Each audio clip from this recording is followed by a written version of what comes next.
All right, good evening and welcome to another training. Welcome to another video.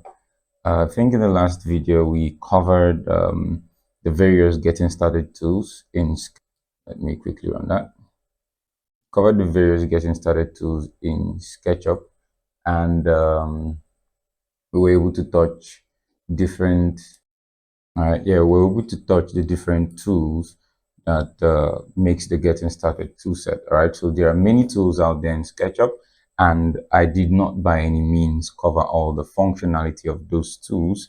I just covered the basics of them all, so you should be able to get acquainted with how to go about manipulating your drawings and your tactics, to arrive at a completed drawing or a 3D expression you want to find, right? So, but in this video today, we're going to go into drawing 2D shapes and making it 3D because that's the next thing. All right, so we just concluded this.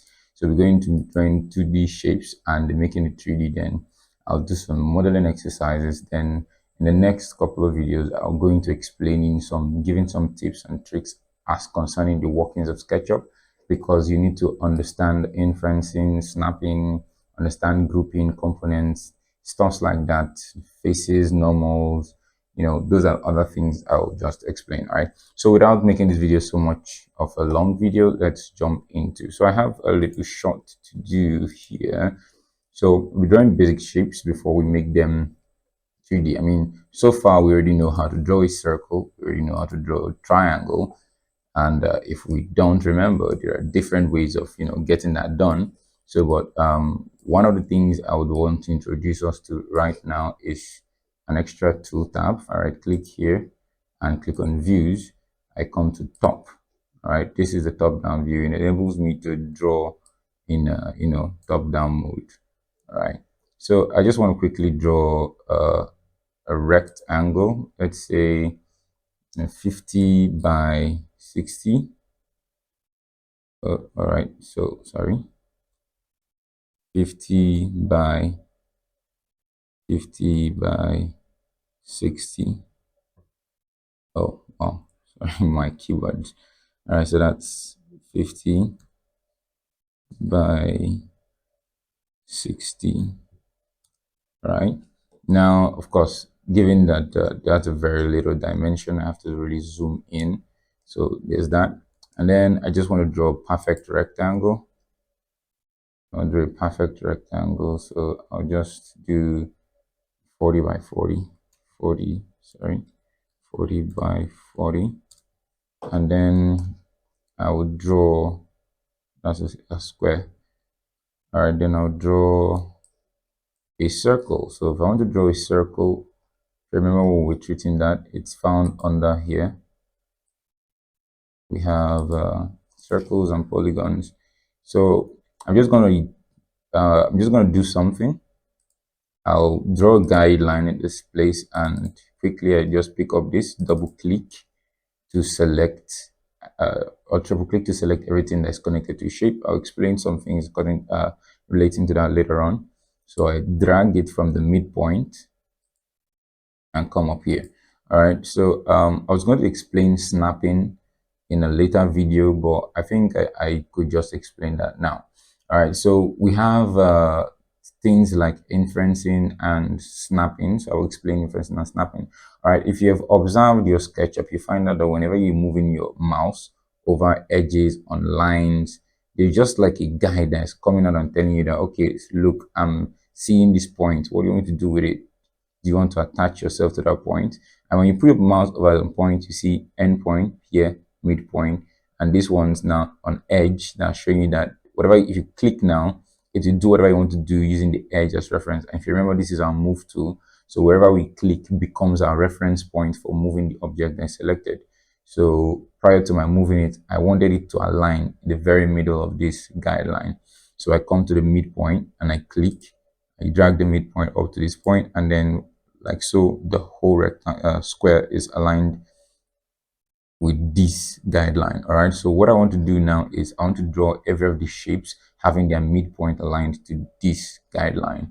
All right, these are just little exercises in the process to give us a hang of the tools we've learned. All right. So to draw that, I just need to take my circle and put it on the line. And then let me say I want to draw a 30 meters, 37 millimeters radius, and gives me that. And then if I want to get a rectangle, I could just get my polygon and then click and drag. One other thing I'll show you here is if I press 3 and press S, it should give me 3 sides, then and enter here, then I could just make it what particular inscribed radius I want. So let's say I give that an inscribed radius of 30, means having the same radius with this circle. All right, so there I have a rectangle, I have a square, I have a circle, I have a triangle. All right, so those are basic shapes. Right, these are basic shapes. All right, so one other thing I'd like to show us is how, if you remember the inscribe tool, the insert tool, the offset tool, when you click on a face, you see it's trying to show me that, okay, I want to offset this face, and that point, that extra point coming out on the edge is telling me, okay, that is the lines, that's the lines that is going to insert from. So if I click and pull, not click and drag. Now if I click and move my mouse, just one click, but if you click and drag, to do the same thing. All right, I move my mouse. As I'm moving it, you see it's giving an insert. So if I just want to commit, maybe I want to make that 5 millimeters insert. So I just type 5 on my keyboard and press enter, and then it creates like a chamfer of some sort, or however you want to call it. It creates an insert, a distance between that and that, for me to be able to play around with that. There are many things I could do with that. All right, so the same thing goes with this circle and all that. So now, having drawn this shape, if we want to make it 3D, if you remember, all we just need to do is do our push pull. All right, so now concerning the push pull tool, I don't know if I explained this in the last video, but when you're working with 3D softwares, what they do is actually extrude. It means to take the face and put and move it out of that place, and then what it does is it duplicates the face with its lines and edges and points, and connects the new duplicate with the old point. So that's literally what push pull does. So if I pull it now, it duplicates the face here. Yeah, well, it duplicates the face and then keeps it there wherever I push it to. So let me see, I do like 40 and I leave it there. So now it's made it a 3D shape. So I can see that in 3D. All right, I can just navigate and see that easily in 3D. And then if I come to this shape here, you can see we have 2 sets of faces. All right, so push pull, we know it works with different faces. So here you can see we have 2 sets of faces where we could actually use to align or push. And now we can see we have an interesting looking shape here. This is kind of like it's in a similarity of one of the ways we could actually model a fence or different other things. I mean, sooner or later in some of our videos, we'll begin to go into modeling objects and modeling houses, because we're going to end up doing a housing project with this software. All right, so that's that. So we could actually go ahead to still pull this guy out. See how we can still do this. So let me just leave this at maybe 60. Oh, sorry, my bad. I'll leave that at 60. All right, if I push that and leave it at 60, let's see, 60. All right, you can see that coming out right there. We have a very nice 3D shape coming up. Then we have our circle as well. So if I pull this out, it could be like a cylinder, but if I also want, I could still make it come out, and if I inscribe it, I could just have it look like this as well. You get, all right, so it's like an inscribed cylinder. All right, so I could literally pull it out and then inscribe it and then pull it in, or I could leave it that way. I could leave it that way. I could inscribe it, I leave it that way, and inscribe it again, so that I can do something like this and push it down. So you see how we can easily start making interesting shapes, like begin to look like all these mechanical parts and stuff like that. Then the same thing happens with this guy. I can decide to pull it out, and inscribe outwards even, and then push that down. Decide to do that outward, and then get my push pull tool and push that down. and we have some interesting shape. I could also push this down as well and to give us some interesting shapes going on here. All right, so we did all that just to see how we can combine the different things that we've learned. Of course, I merely didn't use everything that we've learned. If I really want to go ahead to do some other things, I could decide to bring out the guide from here to this point and select this whole thing and you know, use the rotate tool using this middle as a reference throughout the part I want to rotate from, and then I could just drag that. Now, one of the things I want to show you that I didn't show you in the other video is when you have objects that you want to duplicate. For example, I want this to duplicate to this side without moving it, but it's still rotating it. If I press Control either on the Move tool or the Duplicate tool, what it does, it creates a copy and rotates the copy and leaves the original. And once I click, that's why you notice on the mouse wheel, sorry, on the mouse cursor, there's a plus sign. If I click on Control, that plus sign disappears. Same thing for the Move tool. If I click on Control, it comes out. So if I move it with respect to that, and it just duplicates the object. All right. So this video is more like showing you more things and moving on to doing some stuff. Okay, so this is another place where I could illustrate the mirror. So if I had an object, say I had an object here, just let me see. Let's say I create a rectangle around here and pull it up, and I want to mirror this thing. If I use this point, this face now, I can use it as a reference, and it directly mirrors it over to the other side.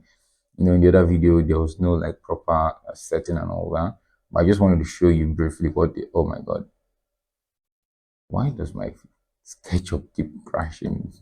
All right, that'll be the second time it's crashing in a video. All right, that's all right. All right, so basically speaking, that's like the basic ways to play around those shapes and make them 3D. All right, so now I'm just going to go ahead and take some shapes and we'll model some shapes, specific shapes. All right, so that's recovered. Well, I'm not going to use recovered because I don't need that. So over on the, you know, I did mention at the beginning of this course that I had a closed group where I was giving them, we're doing internal, you know, stuffs. So what I have here is I have some pictures from a textbook that I use for the exercises and part of the assignments I give them. So what I'll be doing is I'll be modeling some of the things or the elements that was given in the assignment as an exercise. All right, so I'm just going to separate that into another video to facilitate so that the videos won't be so long, so that you can easily follow up. All right, so thank you for watching this video, and just follow on with the next one. Don't forget, this training is this part of the training, this area of the training is to make you proficient in the art of modeling. All right, so don't get bored with the training or get bored of maybe me repeating some patterns or techniques. So just try to follow up, and at the end of the day it will prove well, because practice indeed does do make perfect. The more you learn, the more you understand, the more you hear it, the more you become aware of it, and the more, you know, you produce results in that sense. All right, so thank you for watching. Like, subscribe, share, and do everything you can to support the channel so that others can easily get access to this training. All right, thank you very much, and see you in the next video.